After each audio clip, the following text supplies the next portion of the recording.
সেনাবাহিনীর সাবেক একজন লেফটেন্যান্ট, একজন সাবেক কর্পোরাল, দুইজন সাবেক সৈনিক, দুইজন সাধারণ লোক এবং একজন ড্রাইভার এবং একজন সোর্স। দুপুরের দিকে মিরপুর ডিওএইচএস এলাকায় ৮ জনের একটি দল তারা একটি বাসায় যায়।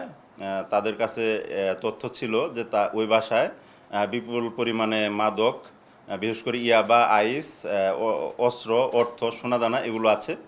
তো তাদের উদ্দেশ্য ছিল সেই বাসা থেকে সেই ইয়াবা, মাদক বা যেটাই পায়, অস্ত্র বা সোনাদানা যেটাই পায় তারা ওখান থেকে নিয়ে সেগুলো বাইরে বিক্রি করে সেখান থেকে তারা অর্থ লাভ করবে, এটা তাদের উদ্দেশ্য ছিল। এই উদ্দেশ্যে সেনাবাহিনীর সাবেক একজন লেফটেন্যান্ট, একজন সাবেক কর্পোরাল, দুইজন সাবেক সৈনিক, দুইজন সাধারণ লোক এবং একজন ড্রাইভার এবং একজন সোর্স, এই ৮ জন মিলে সেই বাসায় তারা যায়। যাওয়ার পরে সেই বাসায় গিয়ে তারা সেই ধরনের যে পরিমাণে মাদক বা অর্থ, সোনাদানার কথা তারা সোর্স মারফত জানতে পেরেছিল, সে বাসায় গিয়ে সে ধরনের কিছুই পায়নি।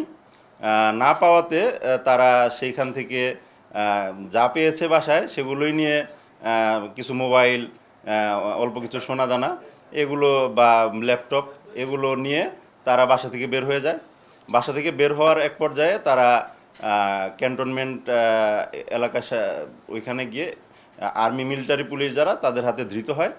ধৃত হওয়ার পরে তা সেনাবাহিনী আমাদের কাছে রাত ৮টার দিকে এই আসামিদের হস্তান্তর করে।